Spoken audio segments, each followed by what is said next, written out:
اے لوگو جو ایمان لائے ہو، اسلام میں پورے کے پورے داخل ہو جاؤ اور شیطان کے رستوں کی پیروی نہ کرو، بے شک وہ تمہارا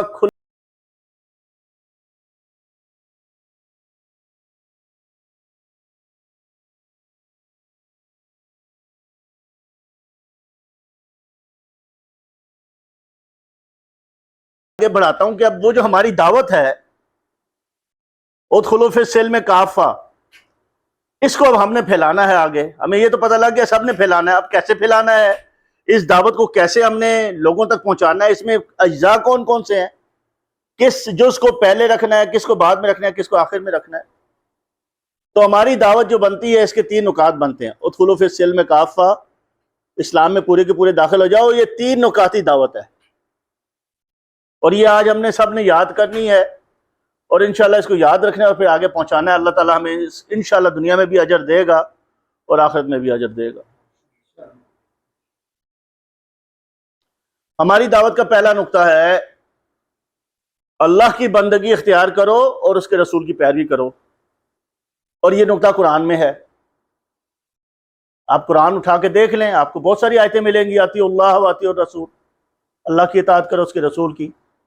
اور میں نے سورہ مائدہ کی آیت لی ہے، قد جاءکم من اللہ نور و کتاب مبین، تمہارے پاس اللہ کی طرف سے روشنی بھی آ گئی اور کتاب مبین بھی آ گئی۔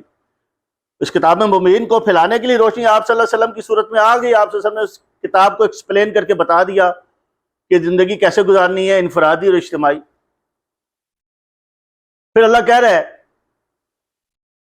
جب اس کتاب اور اس کے لانے والے کی پیروی کرو گے تو یہدی بہ اللہ من اتبع رضوانہ سبل السلام، جو بھی پھر اس کتاب کے اور اس کتاب کے لانے والے کی پیروی کرے گا وہ اللہ کی خوشنودی کا طالب ہے، پھر اللہ اس کو سلامتی کے رستوں پہ چلا دے گا، پھر اللہ بخل نہیں کرے گا، آٹومیٹکلی اللہ پھر اس کے لیے رستے کھولتا جائے گا، رحمتیں برساتا جائے گا، اس کو کامیابی کی طرف بڑھاتا جائے گا۔ یہ اللہ نے پھر اپنے ذمے لے لی ہے۔ یہدی بہ اللہ من اتبع رضوانہ سبل السلام، اللہ اس کو سلامتی کے سارے راستے سجا دے گا، سوسائٹی میں کیسے کام کرنا ہے، کیسے زندگی گزارنی ہے، سیلفش نہیں بننا، سوسائٹی اورینٹڈ بننا ہے،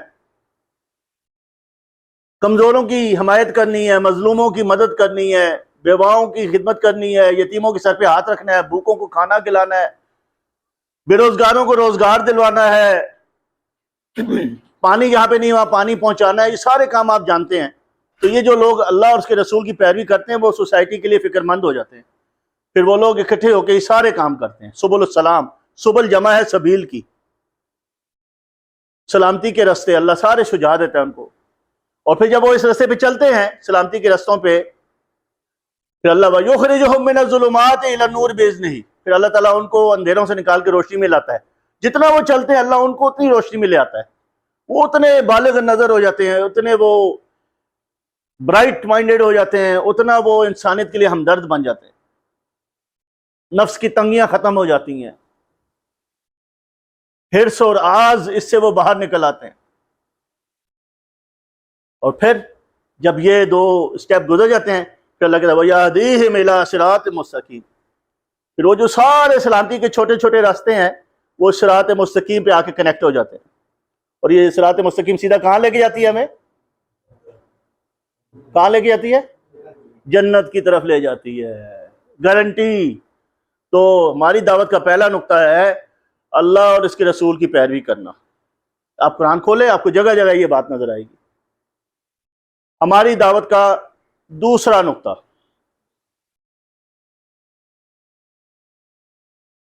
منافقت اور 2 رنگی چھوڑ دو۔ اب یہ بڑا سخت نقطہ ہے، لیکن ایک بات میں آپ کو اطمینان دلانے کے لیے کہتا ہوں کہ یہ جو منافقت ہم ایک دوسرے کے لیے استعمال کرتے ہیں نا، اس میں بہت کم ہی منافقت ہوتی ہے، یہ بیسیکلی کوتاہیاں اور غلطیاں ہوتی ہیں، ان کو معاف کیا جا سکتا ہے۔ یہ انسانی بشری کمزوریاں ہوتی ہیں، انسان آئیڈیل نہیں ہوتا، کبھی اس کے اندر ایمان کا لیول زیادہ ہوتا ہے کبھی کم ہوتا ہے، اسی حساب سے وہ ڈیل کرتا ہے۔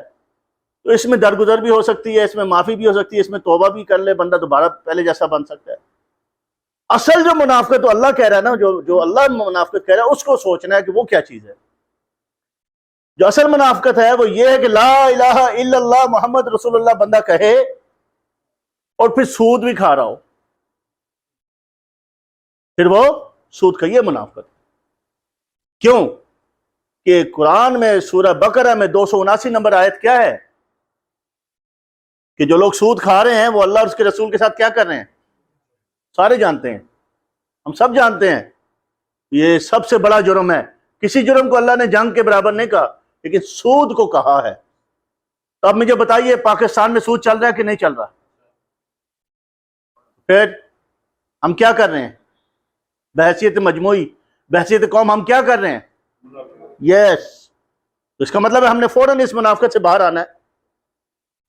اب قرآن جو کہہ رہے ہیں منافقت چھوڑنی ہے، کس لیول پہ چھوڑنی ہے وہ سن لیجئے۔ سورہ نساء آیت نمبر 65 لرزا دینے والی آیت ہے۔ فلا وربک لا یؤمنون حتی یحکموک فیما شجر بینہم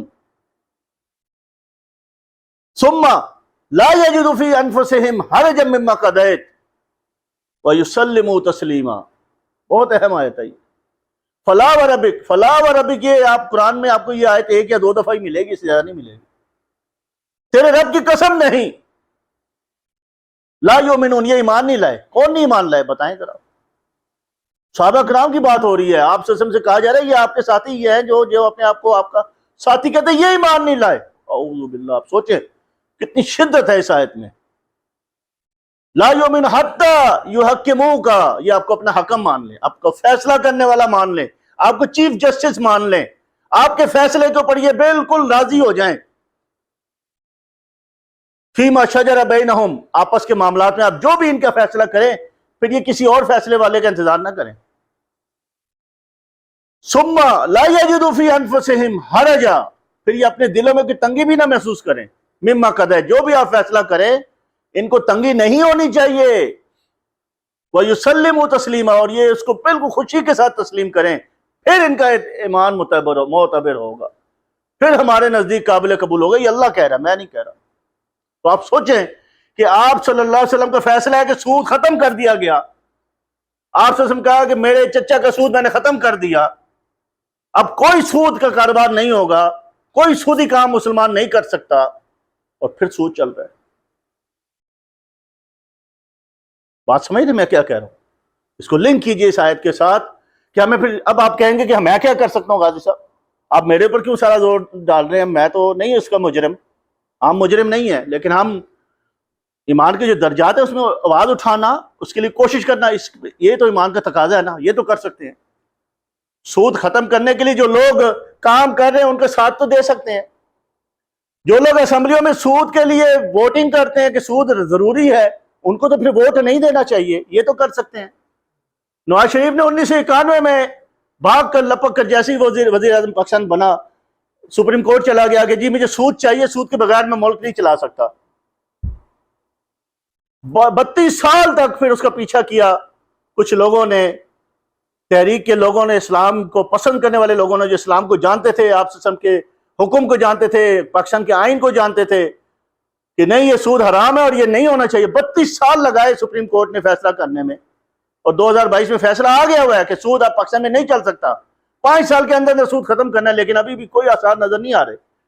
پھر آپ سوچ لیں کہ ہم کن لوگوں کو آگے بھیج رہے ہیں جو اتنی رکاوٹیں ڈال رہے ہیں آپ صلی اللہ علیہ وسلم کے حکم کے نفاذ میں۔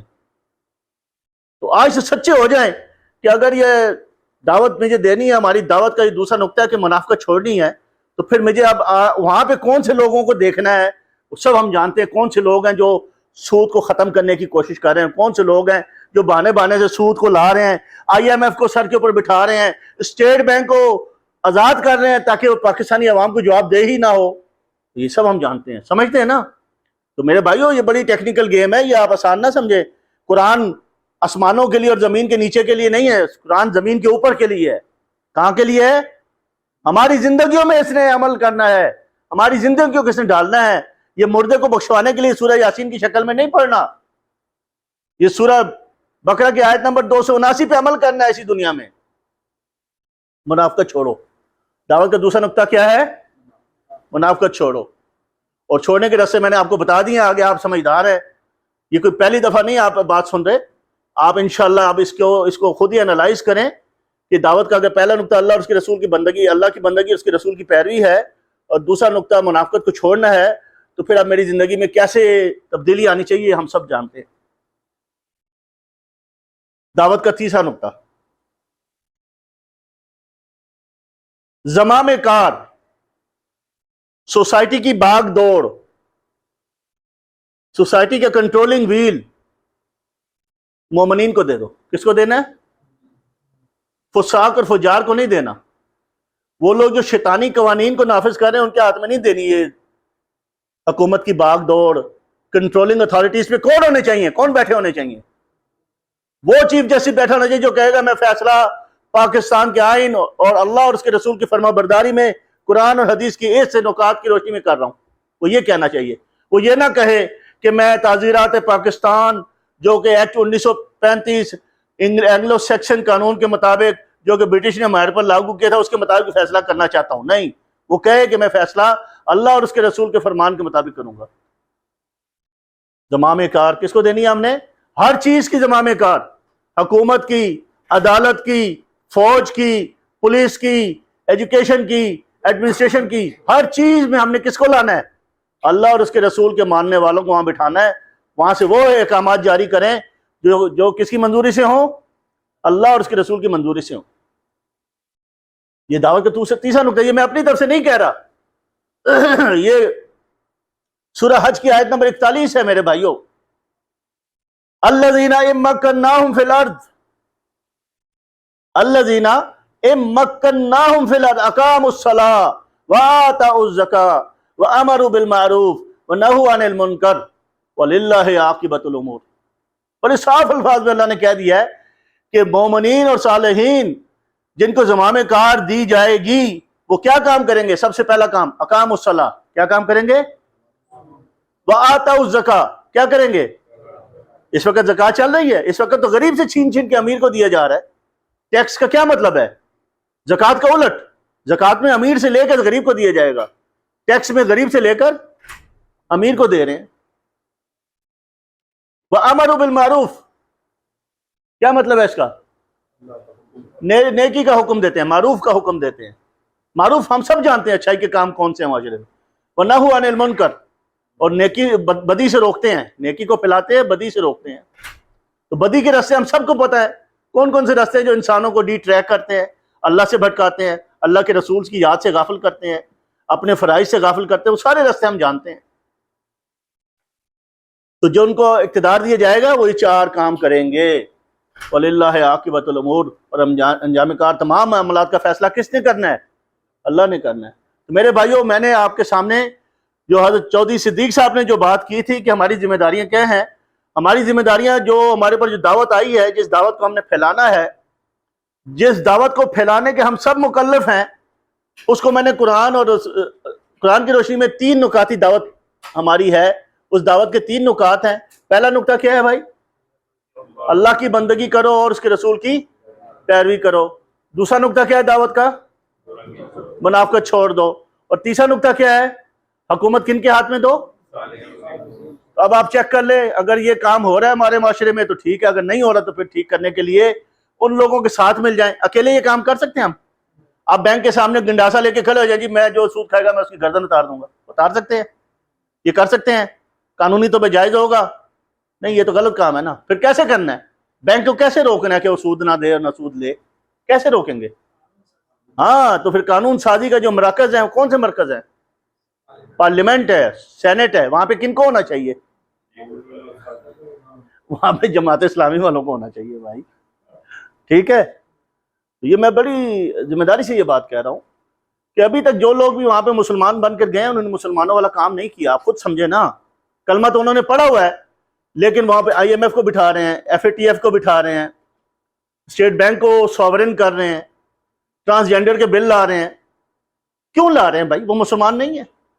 وہ مسلمان ہے، ہم کہتے ہیں کہ وہ کلمہ پڑھتے ہیں، لیکن مسلمان ہونے کے جو تقاضے ہیں نا، تقاضے، بڑا فرق ہے اس میں. مسلمان ہونے کو سارے مانتے ہیں، ہماری جرنیل بھی مانتے ہیں کہ اللہ ایک ہے. اور سیکولر جو آپ امریکہ میں جا کے کسی سے پوچھیں گے نا، ہاں بھائی ان کے تو ڈالر کے پیچھے لکھا ہوا ہے ان گاڈ وی ٹرسٹ، ہم اللہ پہ یقین رکھتے ہیں. لیکن اس کو پوچھو کہ یار پھر تمہاری تو شراب کیوں چلتی ہے؟ کہتے بس ہماری مرضی، انسان فیصلہ کر رہے ہیں، 51% نے فیصلہ کیا ہوا ہے شراب چلے گی، چل رہی ہے. لیکن مجھے بتائیں ایک مسلمان کے لیے کبھی شراب حلال ہو سکتی ہے؟ کیوں نہیں ہو سکتی بھائی؟ سارے مسلمان بھی اکٹھے ہو کے کہہ دیں اسمبلی کے اندر کہ شراب حلال ہونی چاہیے، ہو سکتی ہے؟ کیوں نہیں ہو سکتی؟ آپ کہیں گے کہ حلال اور حرام اللہ نے طے کر دیے. کیا کہیں گے آپ؟ حلال اور حرام اللہ نے طے کر دیا، مسلمان ان سے باہر کبھی نہیں نکل سکتا، ان سے جان نہیں چھڑا سکتا. ایسا کوئی قانون نہیں بنا سکتا جو اللہ اور اس کے رسول کے حکم کے خلاف ہو. اور یہی پاکستانی آئین میں لکھا ہوا ہے. تو پھر سود کیوں نہیں ختم ہو رہا؟ اس لیے کہ ایمان تھوڑا کمزور ہے. کیا ہے؟ مضبوط ایمان والے وہاں بھیجیں بھائی، سیدھی سی بات ہے. یہ نہیں کہنا کہ یہ کیا کرے گا، یہ تو بڑا مسکین آدمی ہے، نہیں کہنا. اگر سچا ہے تو پھر یہ بات نہیں کہنی. اللہ کے رسول صلی اللہ علیہ وسلم کو لوگ سچا کہتے تھے، صادق اور امین کہتے تھے نا. کیوں کہتے تھے؟ کہ اچھی کوالٹیز تھیں. تو اچھی کوالٹیز والوں کو ہم پاکستان میں کیا کہتے ہیں؟ کیا کہتے ہیں بھائی؟ یہ بڑا معصوم ہے، یہ نہیں چل سکتا، یہ اس جگہ کے تقاضے پورے نہیں کر سکتے. کتنی الٹ بات کرتے ہیں ہم، خود ہی اپنے آپ کو ذلیل کروانے والے لوگ اوپر لے کے آتے ہیں.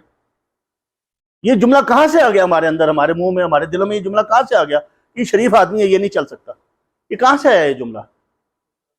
یہ قرآن اور حدیث سے دوری کی وجہ سے آیا میرے بھائیوں. تو انشاءاللہ آج ہمیں یہ بات سمجھ میں آ گئی کہ ہماری دعوت کے 3 نکات ہیں، اور یہ ہم سب نے یہ دعوت جو ہے عام کرنی ہے. اللہ کی بندگی، اس کے رسول کی پیروی، منافقت سے باہر نکلنا ہے، اور زمام کاٹ مومنین صالحین کے ہاتھ میں دینی ہے. تو اب آپ ایک بشارت سن لیجئے. آپ صلی اللہ علیہ وسلم نے کہا ہے جو یہ دعوت کا کام کرے گا، اور اس کے بدلے میں اگر ایک آدمی بھی صحیح راستے پر آ گیا، آپ نے یہ کام کیا، ہم سب نے کیا یہ کام، جو منتظمین ہیں یہاں کے، خالد چودھری صاحب نے یہ کام کیا ہے، مظہر بھائی نے کیا، اور بہت سارے لوگ یہاں کر رہے ہیں یہ کام. جو بھی یہ کام کر رہے ہیں انشاءاللہ ان کے لیے رسول اکرم صلی اللہ علیہ وسلم کی یہ بشارت میں آپ کو دے رہا ہوں. فواللہ لئن یہدی اللہ بک رجلا واحدا خیر من ان یکون لک حمر النعام.